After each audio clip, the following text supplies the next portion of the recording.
ናይ ዓርቢ መዝሙረ ዳዊት መዝሙር 111 እቲ ንእግዚአብሔር ዝፈርሖ ሰብ ብፁዕ እዩ ንትእዛዙ ፈጺሙ ዘፍቅር ዘሩ ድማ ኣብ ምድሪ ዝጸንዐ ይኸውን ትውልዲ ጻድቃን ይባረኹ ክብርን ሃብትን ኣብ ውሽጢ ቤቱ እዩ ጽድቁ ከዓ ንዘላለም ዓለም ይነብር ሩትዓት ኣብ ውሽጢ ጸልማት ብርሃን ወጸሎም እግዚአብሔር መሃረን ይቕረን ባህልን እዩ ኣምላኽና ድማ ሓቀኛ እዩ ሮርሁን መሓርን ይቕረን ባህልን ሰብ ኣብ ጊዜ ፍርዲ ቃሉ ይወስን ንዘላለም ኣይወኽን ዝኽሪ ጻድቕ ንዘላለም ይነብር ካብ ክፉእ ነገር ድማ ኣይፈርሕን ብእግዚአብሔር ንምእማን ልቡ ጨካን እዩ ልቡ ጽኑዕ እዩ ንዘላለም ከዓ ኣይወኽን ብጸላእቱኻ ክሳዕ ዝርኢ በተነ ንድኻ ድማ ሃበ ጽድቁኻ ንዘላለም ይነብር ቀርኑ እውን ብክብሪ ልዕል ይብል ንሓጢአተኛ ርእዩ ይቁጣዕ ኣስናኑ የጋጩን ይመክኽን ትንቢት ሓጢአተኛትካ ክትጠፍእ እያ መዝሙር 112 አንቱም አገልገልቱ ንእግዚአብሔር አመስግኑ ንስም እግዚአብሔር ድማ አመስግኑ ስም እግዚአብሔር ብሩክ ይኹን ካብ ሎሚ ጀሚሩ ክሳዕ ዘለዓለም ካብ ምብራቅ ፀሓይ ክሳብ ምዕራብ ብስም እግዚአብሔር ይመስገን እግዚአብሔር ልዕል ኩሉ ህዝቢ ልዑል እዩ ክብሩ ድማ ሰማይ ዝለዓለ እዩ ከም እግዚአብሔር አምላኽና መን እዩ ኣብ ኣርያም ኮይኑ ንታሕቲ ዝምልከት ኣብ ሰማይ ኣብ ምድሪን ከዓ ንድኻ ካብ ምድሪ ዘተንስኦ ንምስኪን ካብ መሬት ልዕል ዘብሎ ምስ ሕሉቕ ምእንቲ ከንብሮ ምስ ሕሉቕ ህዝቡ ከዓ ነታ መኻን ኣብ ቤታ ዘንብራ ነታ ኣደ ውላዳ ድማ ደስ ዘብላ መዝሙር 113 እስራኤል ካብ ግብፂ ምስ ወፁ ቤት ያዕቆብ ድማ ካብ ህዝቢ ጽልኢ ይሁዳ መቕደሱ ኾነ እስራኤል ከዓ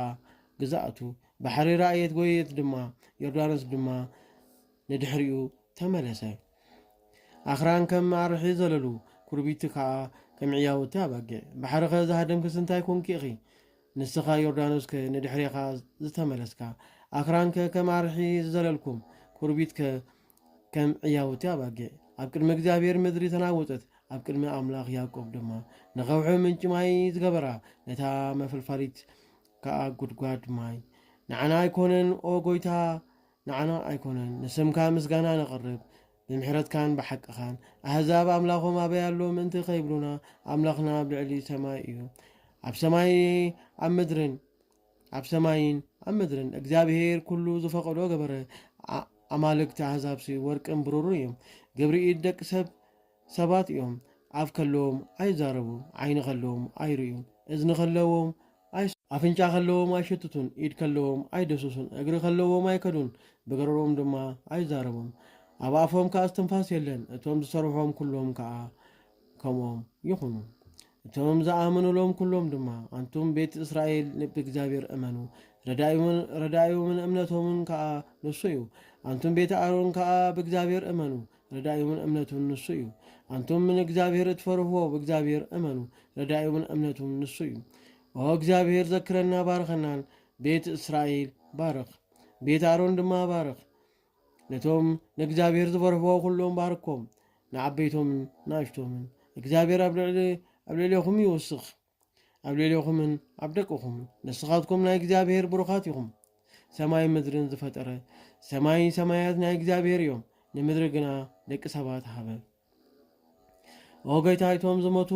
ኣየመስግኑኻን እዮም እቶም ኣብ ሲኦል ዝወረዱ ከዓ እቶም ዘለና ንእግዚአብሔር ከነመስግኖ ኢና ካብ ሎሚ ጀሚሩ ክሳዕ ዘለዓለም መዝሙር 114 እግዚአብሔር ቃል ልመናይ ሰሚዕኒ እሞ ፈተኽዎ እዝኑ ድማ ናባይ ጽንበለ ሙሉእ ዕድሜካ ፀዋዕኹ ጻዕሪ ሞት ሓዘኒ መከራ ሲኦል ድማ ረኸበኒ መከራ ሽግር ረኸበኒ ንስም እግዚአብሔር ፀዋዕኹ ኦ ጎይታ ንነፍሰይ ኣድሕና እግዚአብሔር መሓርን ጻድቕን እዩ ኣምላኽና ከዓ ይቕረ ባሃሊ እዩ እግዚአብሔር ንሕፃናት ተሸገርኩ ኣድሐነኒ ድማ እቲ ነፍሰይ ናብ ዕረፍቲ ክእተዊ እግዚአብሔር ረዳኢኺ እዩ እሞ ንነፍሰይ ድማ ካብ ሞት ኣድሒንዋ እዩ እሞ ንዕንተይ ካብ ንብዓት ንእጋረይ እውን ካብ ምንድልሃፅ ንእግዚአብሔር ኣብ ሃገረ ህልዋት ንኸስምሮ መዝሙር 115 ብተዛረብከው ነገር ኣመንኩ ኣነ ግና ብዙሕ ሓመምኩ ኣነ ግና ካብ ባህረይ ጀሚሩ ክሳዕ ሰብ ሓሳዊ እዩ በልኩ እግዚኣብሔር ስለቲ ዝገበረለይ ኩሉስ እንታይ ውዕለት ክኸፍሎ እየ ጽዋዕ ህይወት ክቕበል እየ ስም እግዚኣብሔር ክጽውዕ ኣብ ቅድሚ እግዚኣብሔር ሞት ጻድቕ ክቡር እዩ ኦ ጎይታ ኣገልጋሊኻ እየ ኣገልጋሊኻ ወዲ ኣገልግልትኻ እየ ንሰንሰለተይ ሰበርካ ንዓኻ መስዋዕቲ ምስጋና ክስው እየ መብፅዒ ንእግዚኣብሔር ክህብ እየ ኣብ ቅድሚ ኩሉ ህዝቢ ኣብ ኣደባባይ ቤት እግዚኣብሔር ኣብ ማእኸልኪ ኢየሩሳሌም መዝሙር 116 ኩልኹም ኣሕዛብ ንእግዚኣብሔር ኣመስግንዎ ኩልኹም ኣሕዛብ ከዓ የመስግንዎ ኩሎም ኣሕዛብ ከዓ የመስግንዎ ምሕረቱ ካብ ልዕልና ጸኒዓ ኣላ እሞ ጽድቁ እግዚኣብሔር ግና ንዘለዓለም ይነብር መዝሙር 117 ሃሌሉያ ለዋሂ እሞ እግዚአብሔር አመስግኑ ምሕረቱ ንዘለዓለም ይሞ ቤተ እስራኤል እግዚአብሔር ለዋህ ከም ዝኾነ ንገሩ ምሕረቱ ንዘለዓለም ይሞ ቤተ አሮን ለዋህ ከም ዝኾነ ንገሩ ምሕረቱ ንዘለዓለም ይሞ አንቱም ንእግዚአብሔር ትፈርዎ ኩለኹም ለዋህ ከም ዝኾነ ንገሩ ምሕረቱ ንዘለዓለም ይሞ ምስተጨነኩ ንእግዚአብሔር ፀዋዕኽዎ ሰማዓንን ኣርሓወለይን እግዚአብሔር ስለዝረዳእኒ ኣይፈርሕን ሰብከ እንታይ ይገብረኒ እግዚአብሔር ይረዳእኒ ኣነ ድማ ንጠላተይ ከሪኦም እየ ካብ ሰብ ምእማን ዝያዳ ንእግዚአብሔር ምእማን ይሓይሽ ብሕሉቕ ካብ ምትስፋው ስብ እግዚአብሔር ምትስፋው ይሓይሽ ኩሎም ኣሕዛብ ዓጊቶምኒ ብስም እግዚአብሔር ግና ኣሰነፍክዎም ምዕጋሲ ዓጊቶምኒ ብስም እግዚአብሔር ግና ኣሰነፍክዎም ከምቲ ንህቢ ንመዓር ከም ዝኸብብ ከበቡኒ እሾክ ባሕዊ ከም ዝነድድ ነደዱ ብስም እግዚአብሔር ኣሰነፍክዎም ንምውዳቕ ደርገፍገፍ በልኩ እግዚአብሔር ግና ኣተንሳኣኒ ሓይለይን ዝኽረይን ከዓ እግዚአብሔር እዩ ንሱ ድማ መድኃኒት ኣይኮነኒ ቃል ሓጎስ ኣብ ኣባይቲ ጻድቃን እዩ የማን እግዚአብሔር ሓይሊ ገበረት የማን እግዚአብሔር ልዕል ኣበለተኒ የማን እግዚአብሔር ሓይሊ ገበረት ኣድሕን ዳኣ እምበር ኣይመውትን እድሕን ዳኣ እምበር ኣይመውትን ግብሪ እግዚአብሔር ክነግር እየ እግዚአብሔር ግና ምግሳት ገሰጠኒ ንሞት ግና ኣይሃበንን ኣብ ደገታት ጽድቂ ክፈተለይ ናባእተን ኣትየ ንእግዚአብሔር ምእንቲ ከመስግኖ እዛ ኣፍ ደገ ናይ እግዚአብሔር እያ ጻድቃን ናብኣ ይኣቱ ኦ ጎይታ ሰሚዕኻኒ ኢኻ እሞ ኣመስግነካ ኣለኹ መድኃኒተይ ኮንካኒ ኢኻ እሞ እታ ነደቕቲ ዝመነይዋ እምኒ ንሳ ርእሲ ማእዘን ኮነት እዚኣ ብእግዚአብሔር ኮነት ንሳ ከዓ ንዓይና ድንቂ ኮነት እዛ ዕለት ብእግዚአብሔር ዝገበረላ እያ በኣ ፈጺሙ ደስ ይበለና ኦ ጎይታ ድሕነና ኦ ጎይታ ኣቕናዓልና እቲ ብስም እግዚአብሔር ዝመጽእ ብሩኽ እዩ ኣብ ቤት እግዚአብሔር ባረኽናኩም እግዚአብሔር ጎይታ ተገለጸልና ንዑ ኣብ ዝሕመምሉ ብሓጎስ በዓል ግበሩ ክሳዕ ዓቕርንቲ መሰዊኡ ኦ ኣምላኸይ ንዓኻ ኣመስግነካ ኣለኹ ኦ ኣምላኸይ ልዕል ኣብለካ ኣለኹ ኦ ጎይታ ሰሚዕኻኒ ኢኻ እሞ ኣመስግነካ ኣለኹ መድኃኒተይ ኮንካኒ ኢኻ ለዋሂ እሞ እግዚአብሔር ኣመስግኑ ምሕረቱ ንዘለዓለም እሞ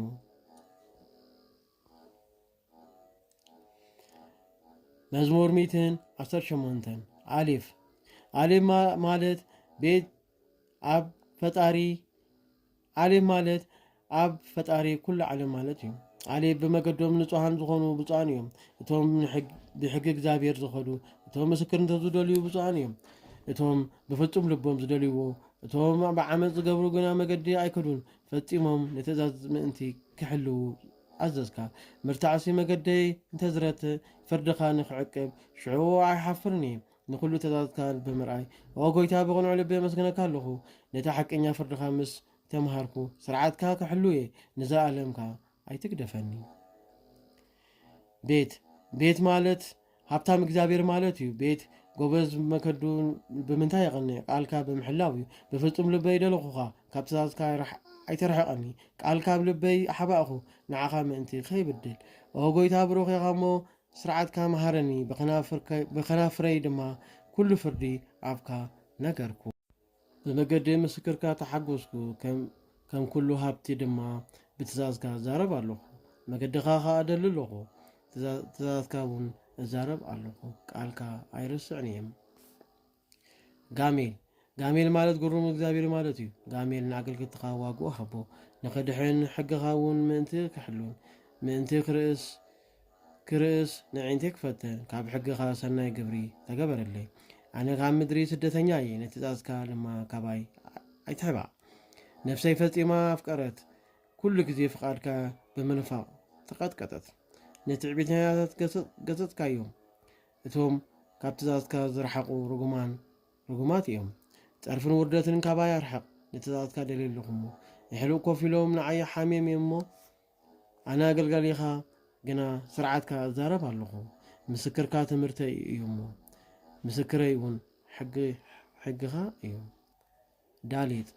ዳሌጥ ማለት ድልው እግዚኣብሔር ማለት እዩ ዳሌጥ ሰብነተይ ኣብ ምድሪ ተጣበቐት ከም ቃልካ ከዓ ሓውየኒ መገድኻ ምስክርነትካ ነገርኩ ስርዓትካ ድማ ዝተምህረኒ መገዲ ጽድቅኻ ከም ዘስተውዕል ግበረኒ ብተኣምራትካ ከዓ እዛረብ ኣለኹ ነፍሰይ ካብ ሓዘና ዝተላዕለ ደቀሰት ብቓልካ ጽንዓኒ መገዲ ዓመፅ ካባይ ኣርሕቕ ብሕግኻ ድማ ይቕረበለኒ መገዲ ጽድቅኻ መረጽኩ ፍርድኻ ገና ኣይረሳዕኹን ዋጎይታ ምስክርነትካ ተኸልኩ ኣይተሕፍረንን ከዓ ብመገዲ ትእዛዝካ ጐይኹ ንልበይ ምስ ኣስፋሕኻዮ ሄ ማለት ህሉ እግዚኣብሔር ማለት እዩ ሄ ኦ ጎይታ መገዲ ጽድቅኻ ኣስተምህረኒ ኩሉ ግዜ ምእንቲ ክደልያ ንሕግኻ ምእንቲ ክደልያ ለብመኒ ብፍጹም ልበይ እውን ምእንቲ ክሕልዋ መገዲ ትእዛዝካ ድማ ምርሓኒ ንዓይ ፈትየ ኣለኹሞ ንልበይ ናብ ምስክርነትካ መልስ ናብ ምዝራፍ ዘይኮነ ከንቱ ነገር ከይርያ ንዕንተይ መልሰን ብመገድኻ ከዓ ህያው ግበረኒ ንኣገልጋሊኻ ብተዛረብካዮ ነገር ክጸንዕ ነቲ ዝተጠራጠርኮ ጸርፊ ካባይ ኣርሕቕ ፍርድኻ ሰናይ እዩ እሞ እንሆ ንትእዛዝካ ኣፍቀርኩ ብጽድቅኻ ድማ ህያው ግበረኒ ዋው ማለት ሓደ እግዚኣብሔር ማለት እዩ ዋው ኦ ጎይታ ምሕረትካ ይምጻለይ ኦ ጎይታ ድሕነትካ ከም ቃልካ ይኹን ነቶም ዝጸረፉኒ ቃል መልሰሎም ብቓልካ ኣሚነ ኣለኹሞ ቃል ጽድቅኻ ፈጺምካ ካብ ኣፈይ ኣይተርሕቕ ብፍርድኻ ኣሚነ ኣለኹሞ ኩሉ ግዜ ሕግኻ ክሕሉ እየ ንዘላለም ዓለም ከዓ ኣስፊሐ ክኸይደ ትእዛዛትካ ደልየ ኣለኹሞ ምስክርነትካ ኣብ ቅድሚ ነገስታት ከይሓፈርኩ ክዛረብ እየ ነቲ ኣዝየ ዘፍቀርኩ ትእዛዛትካ ድማ ክዛረብ እየ ኣእዳወይ ናብቲ ዘፍቀርክዎ ትእዛዛትካ ከልዕል እየ ብትእዛዛትካ ከዓ ክዛረብ እየ ዛይ ማለት ዝኩር እግዚኣብሔር ማለት እዩ ዛይ ንኣገልጋሊኻ ዝሃብካዮ ተስፋን ቃልካን ዘክር ንሳ ከዓ ብግዜ መከራ ኣሐጐሰትኒ ቃልካ ህያው ገይርኒ እዩ እሞ ዕቡያት ፈጺሞም ዓመፁ ካብ ሕግኻ ግና ኣይረሓቁን ነቲ ንዘላለማዊ ፍትሕኻን ዘከርኩ ኦ ጎይታ ተሓገዝኩ ድማ ካብቶም ሓጢአተኛታት ሓዘኒ ንሕግኻ ስለ ዝሓደግኩ ሕግኻ ከዓ መዝሙር ኮነኒ ካብቲ ተሰዲደ ዝኸድክዎ ሃገር ኦ ጎይታ ብለይቲ ስምካ ዘከርኩ ሕግኻ ድማ ሓለኹ እዚያኻ ጠቐመትኒ ስርዓትካ ደልየ ኣለኹሞ ሄት ማለት ህያው እግዚኣብሔር ማለት እዩ ሄት እግዚኣብሔር ክፍለ እዩ ሕግኻ ምእንቲ ክሕሉ እብል ኣለኹ ኦ ጎይታ ብፍጹም ልበይ ገጽ ረድኤትካ ለመንኩ ከም ቃልካ ይቕረበለኒ ብዛዕባ መገድኻ ሓሰብኩ እግረይ ከዓ ናብ ምስክርነትካ መለስኩ ትእዛዛትካ ንምሕላው ጨከንኩ ኣይተጠራጠርኩን ኣግማድ ሓጢኣን ተዓተለይ ሕግኻ ግና ኣይረሳዕኹን ፍርቂ ለይቲ ክትስየ ስለቲ ሓቂ ዝኾነ ፍርድኻ ምእንቲ ከመስግነካ ከምቶም ዝፈርሑኻ ኩሎም ኣነ ድማ ከምኦም እየ ከምቶም ንትእዛዝካ ዝሕልው ድማ ኦ ጎይታ ቅሬታኻ ምድሪ መልአ ስርዓትካ እውን ኣስተምህረኒ ጤት ማለት ጥበበኛ እግዚኣብሔር ማለት እዩ ጤት ንኣገልጋሊኻ ሰናይ ገበርካ ኦ ጎይታ ከም ቃልካ ሰናይ ምኽርን ጥበብን ኣስተምህረኒ ብትእዛዝካ ኣሚነ ኣለኹሞ ኣነ ግና ብደዌ ከይተታሓስኩ ተነሳሕኩ ስለዚ ከዓ ኣነ ንቓልካ ሓለኹ ኦ ጎይታ ንስኻ ለዋህይኻ ብረራይኻ ድማ ስርዓትካ ኣስተምህረኒ ዓመፅ ትዕቢተኛት ኣባይ በዝሐ ኣነ ግና ብፍጹም ልበይ ትእዛዛትካ ደለኹ ልቦም ከዓ ከም ጸባ ረግአ ኣነ ግና ብሕግኻ እዛረብ ኣለኹ እቲ ዘሕምምካኒ ይግባአኒ እዩ ንሕግኻ ምእንቲ ክፈልጥ ሕጊ ኣፍካ ይሕሸኒ ካብ ኣላፍ ወርቅን ብሩርን ዝያዳ ዮድ ማለት የማን እግዚኣብሔር ማለት እዩ ዮድ የዳውካ ሰርሓንን ኣዳልወንን ትእዛዝካ ክንመሃር ኣስተውዓሊ ግበረኒ እቶም ዝፈርሑካ ሪኦም ደስ ምእንቲ ክብሎም ብቓልካ ኣሚነ ኣለኹሞ ኦ ጎይታ ፍርድኻ ሓቀኛ ከም ዝኾነ ፈለጥኩ ዝግባእ መኸራ ኣምጣእ ከለይ ምሕረትካ ደስ ዘብለኒ ይኹን ከምቲ ዝበልካዮ ድማ ንኣገልጋሊኻ ይኹኖ የቕሬታኻ ይምጻለይ ብሂወት ክነብር ሕግኻ መምህረ እዩ ዕቡያት ኣብ ልዕለይ ዓመፅ መኺሮም እዮም እሞ ይሕፈሩ ኣነ ግና ብትእዛዝካ መላለስ ኣለኹ እቶም ዝፈርሑኻ ይመልሱለይ እቶም ስምካ ዝፈልጡ ድማ ብፍርድኻ ከይሓፍር ልበይ ንጹህ ይኹን ካብ ማለት ከኣል እግዚኣብሔር ማለት እዩ ካብ ነፍሰይ ድሕነትካ ፈተወት ብቓልካ ከዓ ተወከልኩ ንዒንተይ ድሕነትካ ብምምልካት ደኸማ መዓስ ኢኻ ደስ ተብለና እናበላ ኣብ ውሽጢ ኣስሓይታ ከም ዘሎ ቁሪ ኮንኩ ስርዓትካ ግና ኣይረሳዕኹን መዋል ኣገልገሊኻ ክንደይ እየን ካብ ዘሳድኑስ መዓስ ኢኻ ትፈትሓለይ ሓጢኣን ግና ዋዛ ነገሩኒ ኦ ጎይታ ከም ሕግኻ ግና ኣይኮኑን ኩሉ ትእዛዝካ ሓቂ እዩ ብዓመፅ ሰይዶምኒ እሞ ርዳእኒ ካብ ምድሪ ከድምስሱኒ ቁርብ ተሪፎም ነበረ ኣነ ግና ንትእዛዝካ ኣይሓደኩን ከም ምሕረትካ ከዓ ሓውየኒ ምስክር ኣብካ ምእንቲ ክሕሉ ላሜድ ማለት ልኡል እግዚኣብሔር ማለት እዩ ላሜድ ኦ ጎይታ ቃልካ ኣብ ሰማይ ንዘላለም ይነብር ጽድቅኻ ድማ ንውሉድ ወለዶ ንምድሪ ምስ ሰረትካያ ትነብር ኣላ መዓልቲ ብትእዛዝካ ይነብር ንኩሉ ገዚእኻ ኢኻ እሞ ሕግኻ እውን መምህረይ እንተዘይከውን ነይሩ ቀደም ብሓሳረይ ምስ ሓለፍኩ ነይረ ሕግኻ ንዘላለም ኣይርስዕን እየ ብኡ ህያው ጌርካኒ ኢኻ እሞ ኣነ ናትካ እየ እሞ ኣድሕነኒ ሕግኻ ከዓ ደልየ ኣለኹ እሞ ሓጢኣን ምእንቲ ክቐትሉኒ ይሕብኡ ንምስክርነትካ ኣስተውዒሉ ኣለኹ እሞ ንኩሉ ግብሪ ድማ መወዳእቱ ረኣኹ ትእዛዛትካ ኣዝዩ ሰፊሕ እዩ ሜም ማለት ምኡዝ እግዚኣብሔር ማለት እዩ ሜም ኦ ጎይታ ፈጺመ ሕግኻ ኣፍቀርኩ ኩሉ ግዜ ሕግኻ መምህረ እዩ ካብ ጸላእተይ ትእዛዛትካ ኣለብመኒ ንዘኣለም ናተይ እዩ ካብ ኩሎም ዘስተምህሩኒ ዝያዳ ኣለበምኩ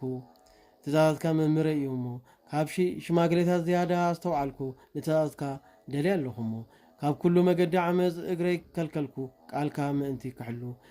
ካብ ፍርድኻ ድማ ኣይረሓኩን ንስኻ ምሂርካኒ ኢኻ እሞ ቃልካ ንጎረረይ ጥዑም እዩ ካብ መዓርን ሽኮርን ንኣፈይ ጣዓመኒ ካብ ትእዛዛትካ ዝተለዓለ ኣስተውዓልኩ ስለዚ ከዓ ኩሉ መገዲ ዓመፅ ጸላእኹ ኖን ማለት ንጉስ እግዚኣብሔር ማለት እዩ ኖን ሕግኻ ንእግረይ መብራህቲ እዩ መገደይ ድማ ብርሃን እዩ ፍርዲ ጻድቃን ምእንቲ ክሕሉ ጨኪነ ይመሓልኩ ኣዝየ ከዓ ሓመምኩ ኦ ጎይታ ከም ቃልካ ህያው ግበረኒ ኦ ጎይታ ንቓል ኣፈይ ኣፍቅር ሕግኻ ድማ ኣስተምህረኒ ነፍሰይ ኩሉ ግዜ ኣብ ኢድካ እያ ንሕግኻ ከዓ ኣይረሳዕኹን እቶም ሓጢኣን መጻወዲ ኣዳልውለይ ካብ ትእዛዝካ ግና ኣይሰሓትኩን ምስክርነትካ ንዘኣለም ወረስኩ ንልበይ ሓጎስ እዩ እሞ ትእዛዝካ ምእንቲ ክገብር ልበይ መለስኩ ንዘኣለም ብዘይነቕፋ ሳምኬት ማለት ገዛ እግዚኣብሔር ማለት እዩ ሳምኬት ዓመፀኛታት ጸላእኹ ሕግኻ ግና ኣፍቀርኩ ረዳየይን መጸጊዒ ንስኻ ኢኻ ብቓልካ ድማ ተወኪለይ ኣንቶም ዓመፀኛታት ካባይ ረሓቑ ንትእዛዝ ኣምላኸይ ምእንቲ ክደሊ ከም ቃልካ ተቐበለኒ ብሂወት ምእንቲ ክነብር ካብ ተስፋይ ኣይትሕፍረኒ ርዳእንን ኣድሕነንን ኩሉ ግዜ ሕግኻ ክዛረብ ኣለኹ ካብ ትእዛዛትካ ዝረሓቑ ኩሎም ኣዋረድካዮም ትምኒቶም ዓመፅ እዩ እሞ ኩሎም ሓጢአተኛታት ምድሪ ካሓቲ እዮም ስለዚ ምስክርነትካ ኣፍቀርኩ ፍርሓትካ ምስ ስጋይ ኣዋሃድ ካብ ፍርድኻ ዝተለዓለ ፈሪሃ ኣለኹ እሞ ማለት ዓብዪ እግዚኣብሔር ማለት እዩ ፍርድን ጽድቅን ገበርካ ስቓይን ንዘጽንዑለይ ሕሊፍካ ኣይተሃበኒ ንኣገልጋሊኻ ሰናይ ነገር ጽንሓዮ ትዕቢተኛታት ምእንቲ ከይቃለሱኒ ዒንተይ ንድሕነትካ ብምድላይ ደኸማ ንቓል ጽድቅኻ ከዓ ንኣገልጋሊኻ ከም ምሕረትካ ግበር ሕግኻ ድማ ኣስተምህረኒ ኣነ ኣገልጋሊኻ እየ እሞ ኣለብመኒ ምስክርነትካ ምእንቲ ክፈልጥ ንእግዚኣብሔር ናይ ስራሕ ግዜ ኣለዎ ንሕግኻ ድማ ካሓዱ ስለዚ ድማ ትእዛዛትካ ኣፍቀርኩ ካብ ወርቅን ዕንቁን ጳዚንን ስለዚ ነገር እዚ ናብ ኩሉ ትእዛዛትካ ኣቕንዓኹ ንኩሉ መገዲ ዓመፅ ጸላእኹ ፌ ማለት ፍቁር እግዚአብሔር ማለት እዩ ፌ ምስክርነትካ ድንቂ እዩ ስለዚ ነፍሰይ ደለየቶ ናይ ቃል ነገር የብርህ ሕፃናት ድማ የለብም ኣፈይ ከፈትኩ ልበይ ከዓ ኣስፋሕኩ ትእዛዝካ ኣፍቂረ ኣለኹ እሞ ንዓይ ብዓይኒ ምሕረት ራእይኒ ይቕረ ድማ በለኒ ከምቲ ነቶም ስምካ ዘፍቅሩ ዝፈታሕኻሎም ከም ቃልካ ካይዳይን መገደይ ኣቕናዓለይ ኩሉ ሓጢኣት ምእንቲ ከየሰንፈኒ ካብ ቃልሲ ደቂ ሰባት ኣድሕነኒ ትእዛዛትካ ምእንቲ ክሕሉ ኣብ ልዕሊ ኣገልጋሊኻ ገጽካ ኣብርህ ስርዓትካ ድማ ዝተምህረኒ ካብ ዒንተይ ፈሳሲ ማይ ወረደ እንተዘይኮነ ግና ንሕግኻ ኣይመሓለኹን ነይረ ጻዴ ማለት ጻድቅ እግዚአብሔር ማለት እዩ ጻዴ ኦ ጎይታ ንስኻ ሓቀኛ ኢኻ ፍርድኻ ድማ ቁኑዕ እዩ ንምስክርነትካ ብጽድቂ ኣዘዝካ ኣዝዩ ድማ ርቱዕ እዩ ቅንዓት ቤትካ በልዓኒ ጸላእተይ ትእዛዛትካ ረሲዖም እዮም እሞ ቃልካ ኣዝዩ ዝረሰነ እዩ ኣገልጋሊኻ ግና ኣፍቀሮ ኣነ ጎበዝን ትሑትን እየ ንሕግኻ ግና ኣይረሳዕኹን ጽድቅኻ ናይ ዘለኣለም ጽድቂ እዩ ቃልካ ድማ እሙን እዩ ሕማምን ሽግርን ረኽበኒ ትእዛዛትካ ግና መምረ እዩ ምስክርነትካ ንዘለኣለም ሓቀኛ እዩ ከም ዘስተውዕል ግበረኒ ኣንብረንን ቆፍ ማለት ቁሩብ እግዚአብሔር ማለት እዩ ቆፍ ብእግዚአብሔር ልበይ ኣወኹ ኦ ጎይታ ስማዓኒ ንሕግኻ ከዓ ደለኹ ናባኻ ኣወኹ ሰማዓንን ኣድሕነንን ምስክርነትካ ምእንቲ ክሕሉ ኣብ ማእኸል ኣኽራንካ በፂሒ ኣወኹ ንቓልካ ተስፋ ገይረ ኣለኹ እሞ ንዒንተይ ብምግስጋስ በጽሓ ንቓልካ ምእንቲ ከስተንትንሲ ኦ ጎይታ ከም መጠን ይቕሬታኻ ስማዓኒ ከም ፍርድኻ ከዓ ሕያው ግበረኒ እቶም ብዓመት ዝኸቡን ቀረቡ ካብ ሕግኻ ከዓ ረሓቅኩ ኦ ጎይታ ቀረባ ኢኻ እሞ መገድኻ ከዓ ኩሉ ዝቐንዕ እዩ ካብ ጥንቲ ጀሚረ ምስክርነትካ ዝተውዓልኩ ንዘለኣለም ከም ስራሕኻየን ሬስ ማለት ርኡስ እግዚአብሔር ማለት እዩ ሬስ ሕማመይ ርኢኻ ኣድሕነኒ ሕግኻ ይረሳዕኹን እሞ ፍርደይ ፍረደለይ ይቕረውን በለኒ ስለ ቃልካ ህያው ግበረኒ ህይወት ካብ ሓጢኣ ርሑቕ እዩ እሞ ስርዓትካ ኣይደልዩን እሞ ኦ ጎይታ ይቕሬታኻ ኣዝዩ ብዙሕ እዩ ካብ ፍርድኻ ድማ ኣሕወየኒ እቶም ዝኸበቡኒ ዘጨንቁንን ብዙሓት እዮም ካብ ምስክርነትካ ኣይረሓቅኩን ነቶም ሰነፋት ተመልኪተ ሓዘንኩ ንቓልካ ኣይሓለውን እሞ ትእዛዛትካ ከም ዘፍቀርኩ ተመልከት ኦ ጎይታ ብቕሬታኻ ህያው ግበረኒ መጀመርያ ቃልካ ሓቂ እዩ ናይ ንዘለኣለም ኩሉ ፍርድኻ ሓቂ እዩ ሳን ማለት ምስጉን እግዚአብሔር ማለት እዩ ሳን ሕሉቕ ብኸንቱ ሰገጉኒ ካብ ቃልካ ዝተለዓለ ልበይ ደንገጸኒ ብቓልካ ኻ ደስ በለኒ ከምቲ ብዙሕ ምርኮ ዝማረኸ ዓመፅ ጸላእኹን ተጸየፍኩን ሕግኻ ግና ኣፍቀርኩ ኣብ መዓልቲ 7 ግዜ መስግነካ ኣለኹ ስለቲ ሓቀኛ ፍርድኻ ነቶም ስምካ ዘፍቅሩ ብዙሕ ሰላም ኣለዎም እንቅፋት ድማ የብሎምን ኦ ጎይታ ድሕነትካ ተስፋ ገበርኩ ንትእዛዝካ ከዓ ሓለኹ ንነፍሰይ ምስክርነትካ ሓለወት ኣዝያ ድማ ኣፍቀረቶ ትእዛዛትካ ምስክርነትካን ሓለኹ ኦ ጎይታ ኩሉ መገደይ ኣብ ቅድሜኻ እዩ እሞ ታው ማለት እኮ እግዚአብሔር ማለት እዩ ታው ኦ ጎይታ ልመናይ ናባኻ ትቕረብ ከም ቃልካ ድማ ኣለብመኒ ኦ ጎይታ ልመናይ ኣብ ቅድሜኻ ትብጻሕ ከም ቃልካ ከዓ ኣድሕነኒ ከናፍረይ ምስጋናኻ ክናገራ እዩ ስርዓትካ ዝተምርካኒ ኢኻ እሞ ልሳነይ ቃልካ ተዛረበ ኩሉ ትእዛዛትካ ሓቀኛ እዩ እሞ የማንካ ከም ዘድሕነኒ ይኹን ትእዛዛትካ ኣፍቂረ ኣለኹ እሞ ኦ ጎይታ ድሕነትካ ፈተኹ ሕግኻ መምህረ እዩ እሞ ንኸመስግነካ ሰብነተይ ብሂወት ትንበረለይ ፍርድኻ ድማ ይርዳእኒ ከም ዝተገደፈ በጊዕ ተረሳዕኹ ትእዛዛትካ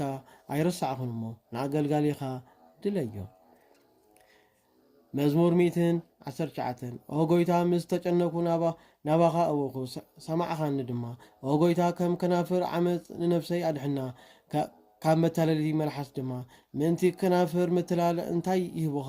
እንታይ ከይውስኻ ፍላጣታት ሓያል ተሳሓሉ እዮም ከም ፈሓሚ በረኻ ምሕደሪ ንዝረሓቐ ወይለይ ኣብ ቦታ ናይ ዝወላና ተሓደርኩ ሰብነተይ ብዙሕ ተዓገሰት ምስቶም ሰላም ዝጸልኡ ድማ ኣነ ሰላማዊ ከለኹ ምስ ተዛረብክዎም ብኸንቱ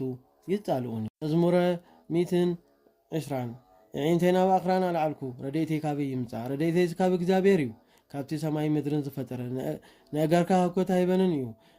እቲ ዝሕልወካ ኣይድቅስን እንሆ እቲ እስራኤል ዝሕልው ኣይድቅስን ትኽስ ድማ ኣይብልን እግዚአብሔር ይሃሉኻ የማናይ ኢዱ ይኽደንካ ፀሓይን መዓልቲ ኣይቃጥልካ ለይቲ ብለይቲ ድማ ወርሒ እግዚአብሔር ካብ ኩሉ ክፉእ ነገር ይሓሉኻ ንነፍስኻ ከዓ እግዚአብሔር ብሓደራ ይሓልዋ እግዚአብሔር ኣብ መገሻኻን ምእታውካን ይሓሉኻ ካብ ሎሚ ጀሚሩ ክሳዕ ዘለዓለም መዝሙር 121 ናብ ቤት እግዚአብሔር ንኺድ ምስ በልውኒ ተሓጎስኩ ኢየሩሳሌም ኣብ ኣደባባይኪ ጋርና ደው በላ ኢየሩሳሌም ግና ከም ሃገር ዝተሃነፀት እያ ከምኣን ከምተን ምስኣ ዝተሓባበራ ኣሕዛብ ናብኣ ወፂኦም እዮም እሞ ህዝቢ እግዚአብሔር ምስክር እስራኤል ኦ ጎይታ ንስምካ ምእንቲ ክግዝኡ ንምፍራት መናብርቶም ኣብኡ ኣንቢሮም እዮም እሞ መናብርቶም ቤት ዳዊት ድሕነቶም ኢየሩሳሌም ድማ ይዛረቡ ነቶም ስምካ ዘፍቅሩ ሓጎሶም ብሓይልኻ ሰላም ይኹን ረድኤት ኣብ ዝረኽብሉ ኣዳራሽካ ድማ ሓጎስ ብዛዕባ ኣሕዋተይን ብፆተይን ብዛዕባኺ ሰላም ይዛረቡ ኣለዉ ምእንቲ ቤት እግዚአብሔር ኣምላኺ ሰናይኪ ደለው መዝሙር 122 ኦ ኣብ ሰማይ ትነብር ጎይታ ይዕንትና ናባኻ ነንቃዕር ኣሎና እንሆ ይዕንቲ ኣገልጋሊኻ ናብ ኢድ ጎይተቶም ከም ዝምልከት ዓይኒ ገረድ ድማ ናብ ኢድ ገዛኢታ ከምኡ ከዓ ይዕንትና ናብ ኢድ እግዚአብሔር ኣምላኽና ይቕረቕሳ ዝብለና ኦ ጎይታ ይቕረበለና ኣዚና ጠርፊ ጠጊምና ኢና እሞ ኣዝያ ድማ ነፍስና ጠገበት ጠርፊ ሃብታማትን ውርደት ዕቡያትን መዝሙር 123 እግዚአብሔር ምሳና እንተ ዝነበርቲ እስራኤል እግዚአብሔር ምሳና እንተ ዘይከውን ነይሩ ይብል ሰብ ኣብ ልዕልና ምስተንስእ ኣሕዛብን ብሂወት ኮለና ምስ ወሓጡና ነይሮም ኣባና ቁጥዕ መዓቶም ብዘላዕልና መጠን ኣብ ሰማይ መስጠሙና ኢለ ምተጠራጠርኩ ሰብነትና ካብ ውሑጅ ኣምለጠት ነፍስና ካብ ማይ ጥፋት ኣምለጠት ናብ ምዕጋት መውፂኦም ዘእተወና እግዚአብሔር ኣምላኽና ይመስገን ሰብነትና ግና ከም ዑፍ ከም ሃዳኒ መፃወድያ ኣምለጠት እታ መፃወድያ ከዓ ተቐጥቀጠት ንሕና ግና ዳሓና ረድኤትናስ ብስም እግዚአብሔር እዩ በቲ ሰማይን ምድርን ዝገበረ መዝሙር 124 እግዚአብሔር ዝኣምኑስ ከም እምባ ጽዮን እዮም እቲ ኣብ ኢየሩሳሌም ዝነብር ድማ ንዘላለም ኣይወኽን እዩ ንኣኽራን ይኸባ እግዚአብሔር ድማ ንህዝቡ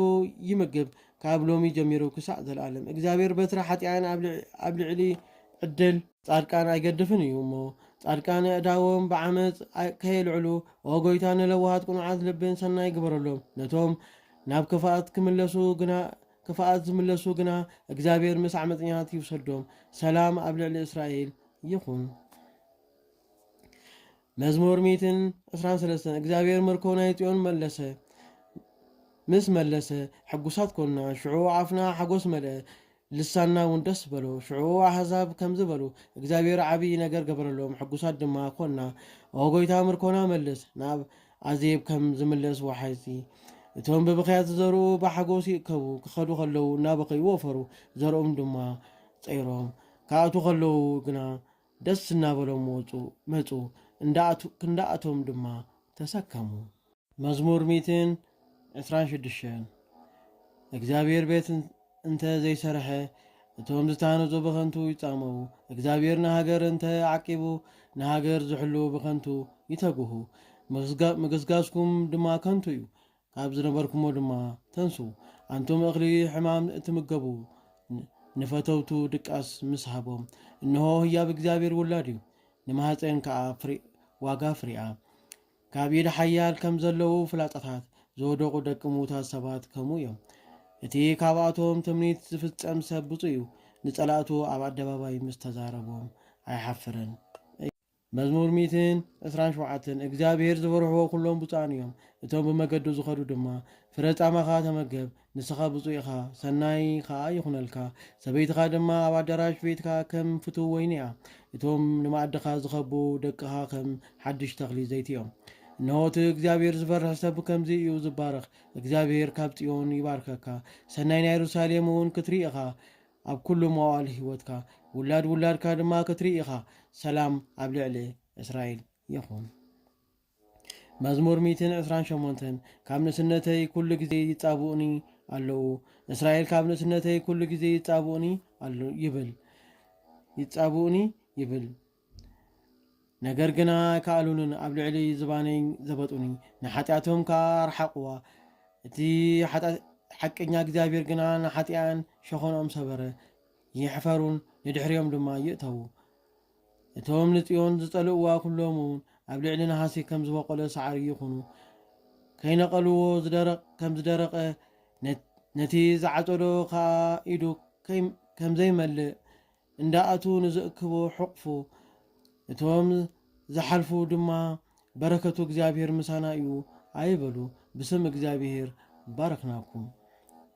መዝሙር 129 ኦ ጎይታ ካብ ማዕሙቕ ፀዋዕኹኻ ኦ ጎይታ ንቓል ይስማዓኒ እዝንኻኻ ንቓል እግዚኣብሔር ልመናይ ጥን ዝብል ይኹን ሓጢኣት እትቆፃፀር እንተኮንካስ ኦ ጎይታ መን ደው ክብል ጎይታኻ ካባኻይ እሞ ኦ ጎይታ ምእንቲ ስምካ ተስፋ ገበርኩኻ ነፍሰይ ሕግኻ ተዓገሰት ነፍሰይ ብእግዚኣብሔር ተኣመነት ካብ ሰዓት ወጋሕታ ጀሚራ ክሳዕ ለይቲ እስራኤል ካብ ሰዓት ወጋሕታ ጀሚሩ ብእግዚኣብሔር ኣመነ የቕሬታ ካብ እግዚአብሔር እዩ እሞ ኣብኡ ብዙሕ ድሕነት ኣሎሞ ንሱ ድማ ንእግዚአብሔር ካብ ኩሉ ሓጢኣቱ የድሕኖ መዝሙር 130 ኦ ጎይታ ልበይ ኣይትዕብየኒ ይዕንተይ ከዓ ልዕል ኣይበላኒ ምስ ዓበይቲ ድማ ኣይከድኩን ካባይ ምስ ዝኸብሩ ድማ ርእሰይ ትሕት ብጀካ መባል ብቓለይ ከዓ በኸኹ ጦብ ኣድዮ ከም ዘሕደግዎ ንሰብነተይ ዋጋ ምእንቲ ክትህባ እስራኤል ብእግዚአብሔር ተወከለ ካብ ሎሚ ጀሚሩ ክሳዕ ዘለዓለም